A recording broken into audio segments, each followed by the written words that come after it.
ആശ്വാസം നേടാം. ഹൃത്തിനുള്ളിൽ ജീവൻ നൽകും വചനം, തിരുവചനം. Praise the Lord. കർത്താവിൻ്റെ വചനം കേൾക്കുവാനായി നമ്മുടെ കൊച്ചു ഹൃദയത്തെ നമുക്ക് ഒരുക്കാം. ഇന്ന് ധ്യാനിക്കുവാനായി നമ്മൾ എടുക്കുന്ന തിരുവചന ഭാഗം വിശുദ്ധ മർക്കോസിന് സുവിശേഷം 11-ാം അധ്യായം 17 മുതലുള്ള തിരുവചനങ്ങളാണ്. അവൻ ജെറുസലേമിലെത്തി ജെറുസലേം ദേവാലയത്തിൽ പ്രവേശിച്ച് അവിടെ ക്രയവിക്രയം ചെയ്തുകൊണ്ടിരുന്നവരെ അടിച്ച് പുറത്താക്കാൻ തുടങ്ങി. അലങ്കോലപ്പെട്ട് ക്രമമില്ലാതെ കിടന്ന ദേവാലയത്തിലേക്ക് കർത്താവ് കയറി ചെന്നപ്പോൾ കണ്ടത്, വിജാതീയർക്ക് പ്രാർത്ഥിക്കുവാനായിട്ട് ഉള്ള സ്ഥലത്ത് കാളകളും കന്നുകാലികളും ആടുകളും നാണയ വിൽപ്പനക്കാരും ഒക്കെ ആയിട്ട് ആ സ്ഥലം നിറഞ്ഞിരിക്കുകയാണ്. യേശു എന്നാ ചെയ്തു? വലിയൊരു ചമ്മട്ടി ഉണ്ടാക്കി അതിനെയെല്ലാം അടിച്ച് പുറത്താക്കി. അവർ പ്രതീക്ഷിക്കാത്ത ഒരു സമയത്തായിരുന്നു ഈ സംഭവം നടന്നത്. അതുകൊണ്ട് ആർക്കും ഒന്ന് പ്രതിരോധിക്കാനായിട്ട് കഴിഞ്ഞില്ല. പ്രിയപ്പെട്ടവരെ, കർത്താവ് ഇവിടെ ഈ ജെറുസലേം ദേവാലയത്തിൽ കയറി ഇപ്രകാരം ഒരു ക്രമം നൽകുന്നത് നമ്മൾ കാണുമ്പോൾ ഇതിലൂടെ നമ്മളോട് യേശുവിന് സംസാരിക്കുവാനായിട്ട് കുറേയേറെ കാര്യങ്ങളുണ്ട്. പ്രതീക്ഷിക്കാത്ത നേരത്തായിരിക്കും അവിടുത്തെ വരവ്. നമ്മളുടെ ഒരുക്കമില്ലാത്ത ഹൃദയത്തെ ഒരുക്കമുള്ളതാക്കി തീർക്കാനുള്ള കർത്താവിൻ്റെ അമിതമായിട്ടുള്ള ആഗ്രഹങ്ങൾ, അതിനു വേണ്ടിയിട്ടുള്ള നിരന്തരമായിട്ടുള്ള യേശുവിൻ്റെ പ്രവർത്തനങ്ങൾ, ഇതെല്ലാം നമ്മൾ കാണുകയാണ്. വചനം പറയുന്നുണ്ടല്ലോ, പ്രതീക്ഷിക്കാത്ത മണിക്കൂറിലായിരിക്കും അവൻ കടന്നു വരുന്നത്. എപ്പോൾ വന്നാലും നമ്മളെല്ലാവരും ഒരുക്കമുള്ളവരായി കാണണമെന്ന് യേശു ആഗ്രഹിക്കുകയാണ്. ഈ കഴിഞ്ഞ ദിവസം ഒരു സഹോദരൻ ഫോൺ വിളിച്ചിട്ട് മധ്യസ്ഥ പ്രാർത്ഥനയ്ക്ക് സഹായം ചോദിക്കുകയാണ്. ആ സഹോദരൻ പറഞ്ഞു, സിസ്റ്ററെ, ഞങ്ങളുടെ കട പെട്ടെന്നായിരുന്നു റെയ്ഡ് നടന്നത്. അതുകൊണ്ട് ഞങ്ങൾക്ക് പ്രത്യേക ഒരുക്കങ്ങളൊന്നുമില്ലായിരുന്നു. കുറച്ച് കള്ളരേഖകളൊക്കെ ഉണ്ടായിരുന്നു. അതെല്ലാം അവർ എടുത്തുകൊണ്ടൊക്കെ പോയി. ഞങ്ങൾക്ക് വേണ്ടി പ്രത്യേകം പ്രാർത്ഥിക്കണം. ഒരുക്കമില്ലാത്ത സമയത്തായിരുന്നു അപ്രകാരം ഒരു പരിശോധനയ്ക്ക് അവർ വിധേയരാകേണ്ടി വന്നത്. നമ്മളുടെയൊക്കെ ജീവിതത്തിലും ഇങ്ങനെയൊക്കെ സംഭവിക്കുവാനായിട്ട് സാധ്യതയുള്ള കാര്യങ്ങളാണ്. എപ്പോൾ നോക്കിയാലും നമ്മളെല്ലാവരും ഒരുക്കമുള്ളവരായിരിക്കണം എന്നുള്ളതാണ് യേശുവിൻ്റെ ഏറ്റവും വലിയ ആഗ്രഹവും. നമ്മളാകുന്ന ദേവാലയത്തെക്കുറിച്ച്, നമ്മുടെ ശരീരമാകുന്ന ദേവാലയത്തെക്കുറിച്ച് അവിടത്തേക്ക് ഏറെ ശ്രദ്ധയുണ്ട്. തിരുവചനത്തിലേക്ക് നമ്മൾ കടന്നു പോകുമ്പോൾ പൗലോസ്ലീഹ കൊറിന്തോസുകാർക്ക് എഴുതിയ 1-ാമത്തെ ലേഖനം 3-ാമത്തെ അധ്യായം 16-ാമത്തെ തിരുവചനത്തിൽ നമ്മൾ കാണുകയാണ്, നമ്മൾ ദൈവത്തിൻ്റെ ആലയങ്ങളാണ്, ദൈവാത്മാവ് നമ്മളിൽ വസിക്കുന്നുണ്ട്. ദൈവത്തിൻ്റെ ആലയമാണ് ഈ ശരീരം. ഈ ആലയത്തിൽ ദൈവമാണ് വസിക്കുന്നത്. ഒരുപാട് പേര് ഈ ശരീരമാകുന്ന ആലയത്തെ വിശുദ്ധമല്ലാത്ത രീതിയിൽ കൈകാര്യം ചെയ്യുന്നത് നമ്മൾ കാണുന്നുണ്ട്. ഈ ശരീരമാകുന്ന ആലയത്തിൽ ദൈവം വസിക്കുന്നതാണ് എന്നൊരു വിശ്വാസം പോലും പലർക്കും നമ്മൾ കാണുന്നില്ല. നവീകരിക്കപ്പെട്ടതും നവീകൃതവുമായ ഒരു ജീവിതം നമ്മൾ നയിക്കണം എന്നുള്ള ആഗ്രഹമുള്ളതുകൊണ്ടാണ് യേശു ജെറുസലേം ദേവാലയത്തിൽ കയറി ചമ്മട്ടി ഉണ്ടാക്കി അവിടെ കൊണ്ട അക്രമരാഹിത്യങ്ങളെല്ലാം അവൻ ഒഴിവാക്കി വിട്ടത്. പ്രിയ സഹോദരങ്ങളെ, നമ്മുടെ ശരീരത്തിൻ്റെ വിശുദ്ധി പാലിക്കുക എന്നുള്ളത് ഒരു പ്രധാനപ്പെട്ട കാര്യം തന്നെയാണ്. തിരുവചനത്തിലേക്ക് നമ്മൾ കടന്നു പോകുമ്പോൾ വിശുദ്ധ മത്തായിയുടെ സുവിശേഷം 15-ാമത്തെ അധ്യായം 18-19 തിരുവചനങ്ങളിൽ നമ്മൾ ഇപ്രകാരം കാണുകയാണ്, വായിൽ നിന്ന് വരുന്നത് ഹൃദയത്തിൽ നിന്നാണ് ഉത്ഭവിക്കുന്നത്, അതാണ് മനുഷ്യനെ അശുദ്ധിയിലേക്ക് നയിക്കുന്നത്. വായിലൂടെ വരുന്നത് ഹൃദയത്തിൽ നിന്നാണെന്ന് വചനം പറയുകയാണ്. വിചാരത്തിലും വാക്കിലും പ്രവൃത്തിയിലും വിശുദ്ധി പാലിക്കുവാനായിട്ട് നമുക്ക് സാധിക്കണം. ഹൃദയത്തിൽ നിറഞ്ഞിരിക്കുന്നത് അത് വാക്കുകളിലൂടെ പുറത്തേക്ക് വരും. ഞാൻ ഓർക്കുകയാണ് ഒരു സംഭവം, ധ്യാനകേന്ദ്രവുമായിട്ട് ബന്ധപ്പെട്ട ഒരു കാര്യമാണ്. പ്രാർത്ഥിക്കാനായിട്ട് വന്ന ഒരു സഹോദരൻ കാലിൽ ചെരുപ്പ് ധരിച്ച് ഇൻ്റർവെല്ലിന് നേരത്ത് ഭക്ഷണം കഴിക്കാനായിട്ട് ഊട്ടുശാലയിലേക്ക് ഉള്ള ഒരു യാത്രയാണ്. എല്ലാവരും ഒരുമിച്ച് ഇറങ്ങിയതുകൊണ്ട് അവിടെ അല്പം തിക്കും തിരക്കുമായി ചെരുപ്പ് ഇട്ടിരുന്ന സ്ഥലത്ത്. ഈ സഹോദരൻ കാലിലേക്ക് ചെരുപ്പ് കയറ്റിക്കഴിഞ്ഞപ്പോൾ ചെരുപ്പ് പെട്ടെന്ന് അങ്ങ് തെറിച്ചുപോയി. ഉടനെ അവിടെ നിന്ന് കുറേ ചീത്ത വാക്കുകൾ തെറി ഇങ്ങനെ ഉപയോഗിക്കുകയാണ്. എല്ലാ മനുഷ്യരും ഇടവും വലവും നോക്കി. തൊട്ടടുത്തുനിന്ന് ഞാനും നിൽപ്പുണ്ട്, ഞാനും ഒന്ന് നോക്കി.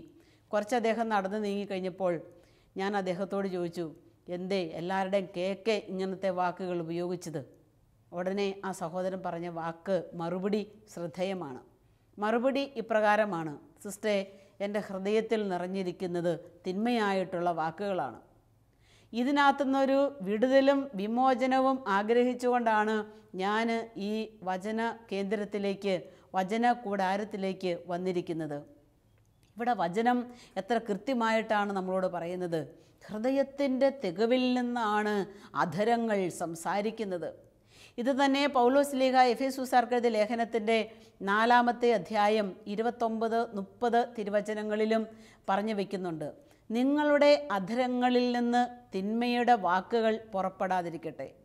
കേൾവിക്കാർക്ക് ആത്മീയ ചൈതന്യം പ്രദാനം ചെയ്യുന്നതിനായി അവസരോചിതമായി നല്ല കാര്യങ്ങളെക്കുറിച്ച് നിങ്ങൾ സംസാരിക്കുവിൻ.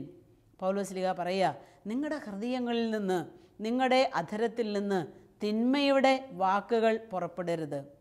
ഒരു ചെറിയ സംസാരത്തിൽ പോലും ചീത്ത വാക്കുകൾ ഉപയോഗിക്കുന്നവരെ നമ്മൾ ഇഷ്ടം പോലെ കണ്ടിട്ടുണ്ട്.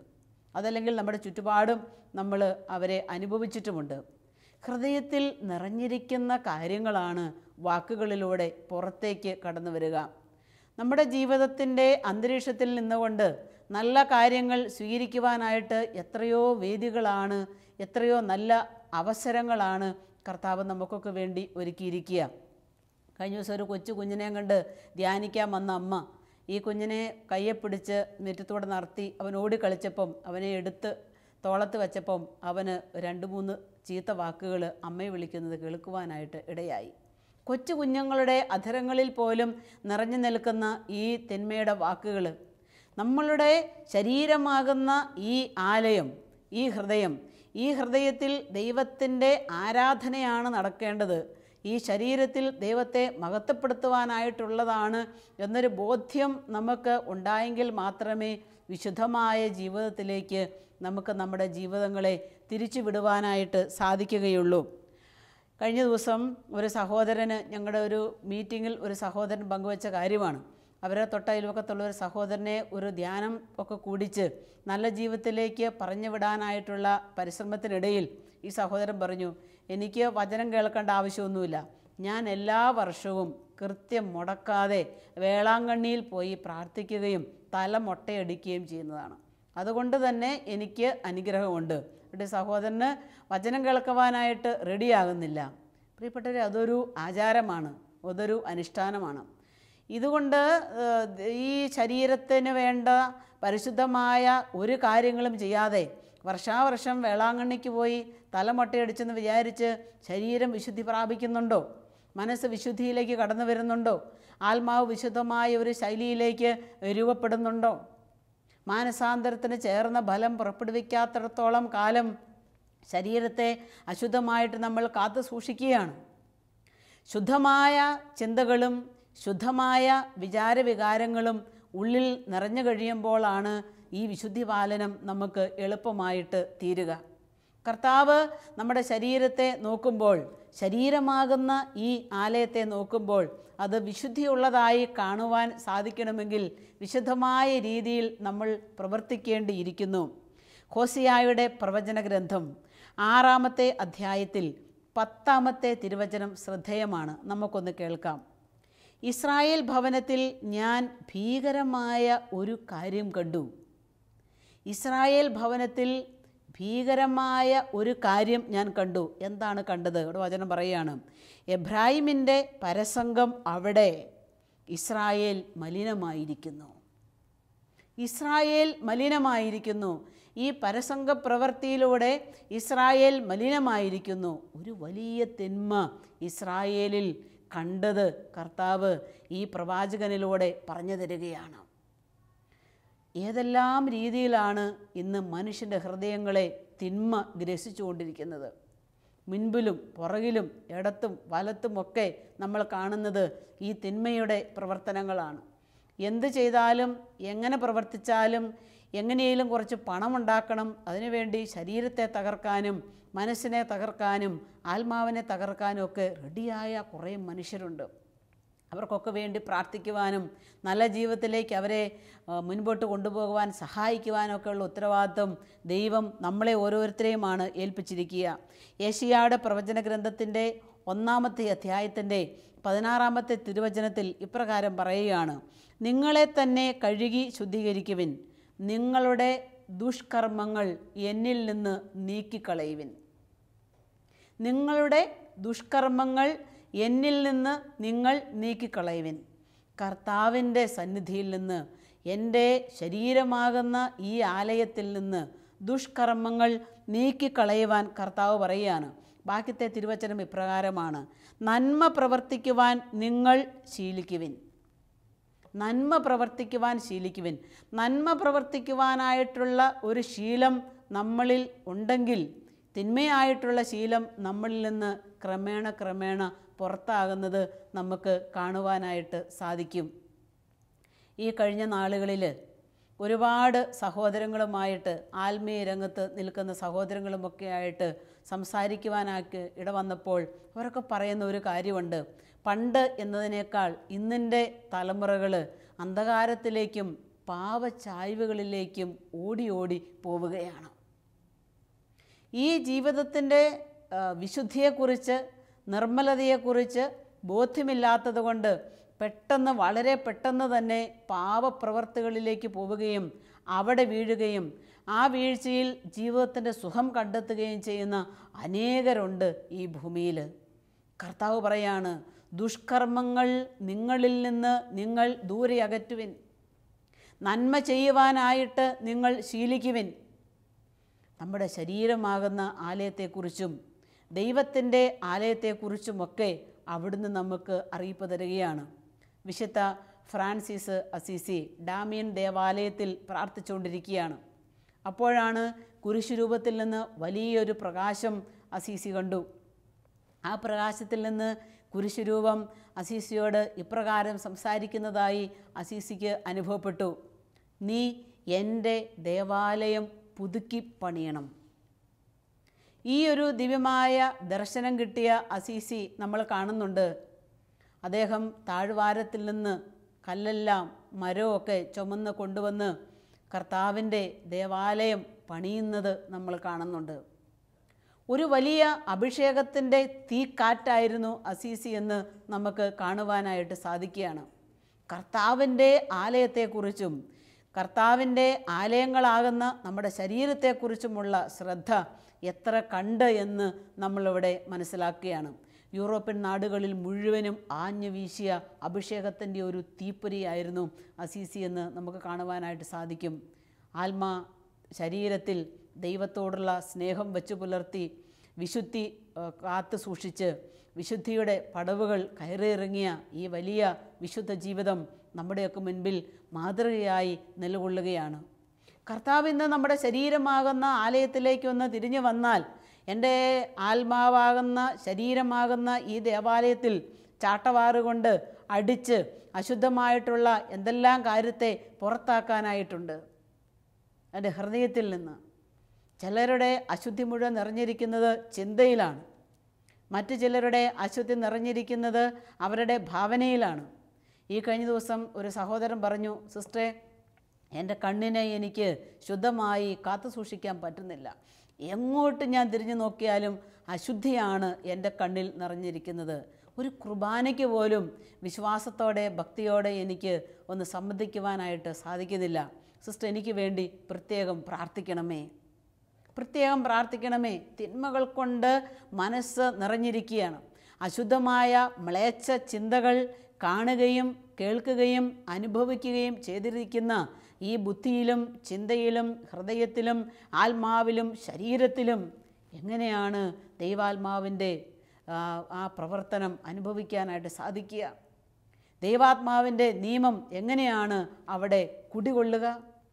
അതുകൊണ്ട് പ്രിയപ്പെട്ട സഹോദര സഹോദരി, നമ്മൾക്ക് ദൈവം തന്നിട്ടുള്ള ഈ ശരീരം അവിടുത്തെ ഭവനമാണ്. 24 മണിക്കൂറും ആരാധന നടക്കേണ്ട ഈ ഹൃദയത്തിൽ ആരാധന അർപ്പിക്കുവാൻ, ഈ ശരീരത്തിൽ വിശുദ്ധി കാത്തു സൂക്ഷിക്കുവാനുള്ള വലിയ വിളി നമുക്കുണ്ട്. നമ്മുടെ മക്കളെയും നമ്മുടെ വിശുദ്ധിയുടെ ബാലപാഠങ്ങൾ പറഞ്ഞു കൊടുത്ത് അവർ വിശുദ്ധിയിലാണോ മുന്നേറുന്നത് എന്ന് നോക്കാൻ ഓരോ മാതാപിതാക്കൾക്കും കടമയുണ്ട്, ഉത്തരവാദിത്വമുണ്ട്. വിദ്യാഭ്യാസം കൊടുക്കുകയും ജോലി കൊടുക്കുകയും ബാങ്ക് ബാലൻസ് അവർക്ക് വേണ്ടി കരുതുകയും മാത്രം ചെയ്താൽ പോരാ. തൻ്റെ കുഞ്ഞിനെക്കുറിച്ചുള്ള ഒരു നല്ല തീരുമാനം ഓരോ മാതാപിതാക്കന്മാരുടെ മനസ്സിൽ ഉണ്ടായിരിക്കുകയും വിശുദ്ധിയിൽ ജീവിക്കാൻ അവരെ സഹായിക്കുകയും ചെയ്യേണ്ടത് മാതാപിതാക്കളുടെ കടമയാണ്, ദൗത്യമാണ്. എത്രയോ കുഞ്ഞുങ്ങളാണ് ഇന്ന് പാപകരമായ ജീവിതത്തിലേക്ക് പോകുന്നത്. ഈ കഴിഞ്ഞ ദിവസം ഒരു കൊച്ചിനെ കൊണ്ട് ഒരമ്മ പ്രാർത്ഥിക്കാൻ വന്നു. അമ്മ പറഞ്ഞു, സിസ്റ്ററെ, ഇവന് ബ്ലൂ ഫിലിമിൻ്റെ CD കൊണ്ടു നടന്ന് കൊടുക്കുകയാണെന്ന് സാറ് എന്നെ സ്കൂളിൽ വിളിച്ചിട്ട് പറഞ്ഞു. ഈ തിന്മയായിട്ടുള്ള പ്രകൃതം എൻ്റെ കുഞ്ഞിൽ നിന്ന് പോകുവാൻ സിസ്റ്റർ ഒന്ന് തലേ കൈവച്ച് ഒന്ന് പ്രാർത്ഥിച്ചു വിടണമേ. എത്രയോ സങ്കടകരമായിട്ടുള്ള കാഴ്ചകളാണ്. ഞാൻ മോനോട് ചോദിച്ചു, എന്ത് മോനെ ഇങ്ങനെയൊക്കെ? അവൻ പറഞ്ഞ ആൻസർ ശ്രദ്ധേയമാണ്. അവൻ പറഞ്ഞു, എൻ്റെ കൂട്ടുകാരൻ എന്നോട് പറഞ്ഞു ഒരു CD വിറ്റ് കൊടുത്താൽ 20 രൂപ എനിക്ക് തരാമെന്ന്. അവനത് കണ്ടിട്ടൊന്നുമില്ല, പക്ഷേ എൻ്റെ ഈ പരിപാടിയിൽ കൊച്ചിങ്ങനെ മുഴുകിയിരിക്കുകയാണ്. എന്തോ ഒരു അസ്വസ്ഥതകളും കൃപയില്ലാത്തതുമായിട്ടുള്ള ഒരു ജീവിതശൈലിയാണ് മക്കളും മാതാപിതാക്കളും ഒക്കെ സ്വീകരിച്ചിട്ടുള്ളത്. ഈ നിലപാടുകളൊക്കെ നമ്മൾ മാറ്റി കർത്താവിൻ്റെ പ്രബോധനത്തിനനുസരിച്ച്, കർത്താവിൻ്റെ നിയമത്തിനനുസരിച്ച് ജീവിതം നയിക്കുവാനായിട്ടുള്ള വിളി നമുക്കുണ്ട്. വിശുദ്ധ മത്തായിയുടെ സുവിശേഷം 7-ാമത്തെ അധ്യായത്തിൽ 21-ാമത്തെ വചനത്തിൽ നമ്മൾ കാണുകയാണ്, കർത്താവേ കർത്താവേ എന്ന് വിളിക്കുന്നവനല്ല, എൻ്റെ സ്വർഗസ്ഥനായ പിതാവിൻ്റെ ഇഷ്ടം നിറവേറ്റുന്നവനാണ് സ്വർഗരാജ്യത്തിലെ വലിയവൻ. സ്വർഗസ്ഥനായ പിതാവിൻ്റെ ഇഷ്ടം നിറവേറ്റാൻ ഓരോ വ്യക്തികൾക്കും സാധിക്കണം. ഓരോരുത്തരും ശ്രദ്ധിച്ചാലേ നമ്മുടെ ശരീരത്തെ വിശുദ്ധമായിട്ട് കർത്താവിൻ്റെ മനസ്സിനിണങ്ങിയ വിശുദ്ധമായ ഒരു ജീവിതശൈലിയിലേക്ക് പോകുവാനായിട്ട് നമുക്ക് സാധിക്കുകയുള്ളൂ. വിശുദ്ധ മരിയ കുര്യത്തി തൻ്റെ ശരീരത്തെ വിശുദ്ധമായിട്ട് കാത്തു സൂക്ഷിക്കണമെന്ന് അമ്മ പറഞ്ഞു കൊടുത്തത് ആ കുഞ്ഞു മനസ്സിൽ വലിയ ഒരു നിറവായി നിലനിന്നതുകൊണ്ടാണ് അലക്സാണ്ടറിൻ്റെ കരങ്ങളിൽ വഴങ്ങുന്നതിനേക്കാൾ ഭേദം, പാപത്തേക്കാൾ ഭേദം മരണമെന്ന് ആ മരിയ കുര്യത്തി പറഞ്ഞു വെച്ചത്. മാതാപിതാക്കൾ പറഞ്ഞു കൊടുക്കുന്ന ഓരോ അറിവും, അല്ലെങ്കിൽ മുതിർന്നവർ, അല്ലെങ്കിൽ നിയമം, അതുമല്ലെങ്കിൽ പ്രവാചകർ പറഞ്ഞു കൊടുക്കുന്ന ഓരോ കാര്യങ്ങളും നമ്മുടെയൊക്കെ ജീവിതത്തിൽ പ്രവൃത്തിപഥത്തിൽ കൊണ്ടുവരികയാണെങ്കിൽ നമുക്ക് ദൈവം തന്ന ഈ ശരീരത്തെ വിശുദ്ധമായിട്ട് കാത്തു സൂക്ഷിക്കുവാനായിട്ട് സാധിക്കും. പ്രാർത്ഥിക്കുവാൻ ധ്യാനകേന്ദ്രത്തിലേക്ക് ഒരാഴ്ചത്തെ വചന ശുശ്രൂഷയ്ക്ക് കടന്നു വന്ന സഹോദരനും സഹോദരിയും ഭാര്യയും ഭർത്താവുമാണ്. അവർ രണ്ടുപേരും കൂടെ ഒന്നിച്ചിരുന്ന് പങ്കുവച്ച കാര്യം ആ സഹോദരി പറഞ്ഞു, സിസ്റ്ററെ, എൻ്റെ ഭർത്താവ് നല്ല മനുഷ്യനാണ്. മദ്യം ഉപയോഗിച്ച് കഴിഞ്ഞാൽ പിന്നെ എൻ്റെ ചേട്ടൻ്റെ അടുത്തേക്ക് അടുക്കാനായിട്ട് പറ്റിയല്ല. ഭയങ്കരമായ ഒരു എന്താണ് പറയേണ്ടത്, അടിയിടി സ്വഭാവമാണ് ഇദ്ദേഹം കാഴ്ചവെക്കുന്നത്. അതുകൊണ്ട് സിസ്റ്റർ പ്രത്യേകം പ്രാർത്ഥിക്കണം. മാത്രമല്ല, ഈ മദ്യപാനത്തിൻ്റെ വിഭീഷത്തിൽ നിന്ന് ഒന്ന് രക്ഷപ്പെടണമെന്ന് ആഗ്രഹമുണ്ട്. എല്ലാ ദിവസവും ഇദ്ദേഹം രാവിലെ എഴുന്നേറ്റ് തീരുമാനമെടുക്കും, ഇന്ന് ഞാൻ അത് ഉപയോഗിക്കുകയില്ല. ഭാര്യയുടെ തലേ തൊട്ട് ഈ സഹോദരി പറഞ്ഞ് പല പ്രാവശ്യം എൻ്റെ തലേ തൊട്ട് തീരുമാനം പറഞ്ഞിട്ട് പോയിട്ടുണ്ട്, ഇന്ന് ഞാൻ എൻ്റെ ജോലി കഴിഞ്ഞ് ഞാനിത് തൊടാതെ നേരത്തെ തന്നെ വീട്ടിലെത്തും. ഒരിക്കൽ പോലും ആ തീരുമാനമൊന്ന് പ്രവൃത്തി പദത്തിൽ കൊണ്ടുവരാൻ സാധിച്ചിട്ടില്ല. വചനം കേട്ടു, കർത്താവിൻ്റെ വചനം കേട്ടു, ദൈവത്തിൻ്റെ പരിശുദ്ധാത്മാവ് ആ മകനിലേക്ക് ഇറങ്ങി വന്നു. ആ മകൻ ഇപ്രകാരം പറയുകയാണ്, എൻ്റെ ഈ ശരീരത്തെ ദൈവത്തിന് വേണ്ടി സമർപ്പിക്കുവാൻ, എൻ്റെ നാവിനെ ദൈവത്തിന് വേണ്ടി സമർപ്പിക്കുവാൻ, എൻ്റെ തിന്മയായിട്ടുള്ള ആശയെയും ആഗ്രഹത്തെയൊക്കെ ദൈവത്തിന് സമർപ്പിക്കുവാൻ എനിക്ക് വേണ്ടി നിരന്തരമായി പ്രാർത്ഥിക്കണമെന്ന്. പ്രിയ സഹോദരങ്ങളെ, ദൈവം നമുക്ക് തന്നിട്ടുള്ള നല്ല സാധ്യതകളോട് നല്ല രീതിയിൽ സഹകരിക്കുവാണെങ്കിൽ, നമ്മുടെ ശരീരം വിശുദ്ധമാണെങ്കിൽ, നമ്മുടെ ചുറ്റുവട്ടത്തുള്ളവർ, നമ്മുടെ ഒപ്പം വസിക്കുന്നവർക്ക് അതിൻ്റെ ശക്തി മനസ്സിലാകും. ദൈവം എൻ്റെ ഭാഗത്തുണ്ട്, ദൈവം എൻ്റെ പക്ഷത്തുണ്ട്, ദൈവം എൻ്റെ വാക്കുകളിലുണ്ട്, ദൈവം എൻ്റെ പ്രവൃത്തികളിലുണ്ട് എന്ന് മറ്റുള്ളവർക്ക് കാണിച്ചു കൊടുക്കുവാൻ തക്കവണ്ണം ദൈവാത്മാവിൻ്റെ അഭിഷേകം ഈ ശരീരം വിശുദ്ധമായി കാത്തു സൂക്ഷിക്കുകയാണെങ്കിൽ നമ്മളിൽ കുടികൊള്ളും. ശരീരത്തിൻ്റെ വിശുദ്ധി ഒരുപാട് ആവശ്യമാണ്. ഒരുപാട് ആവശ്യമാണ്. കഴിഞ്ഞ ദിവസം ഒരു സഹോദരി വളരെ കണ്ണുനീരോടുകൂടെ വളരെ സങ്കടത്തോടുകൂടെ പറഞ്ഞു, സിസ്റ്ററെ, എൻ്റെ ഭർത്താവിന് മറ്റ് ഇതര രീതിയിലുള്ള തിന്മയായിട്ടുള്ള ബന്ധങ്ങളൊക്കെയുണ്ട്.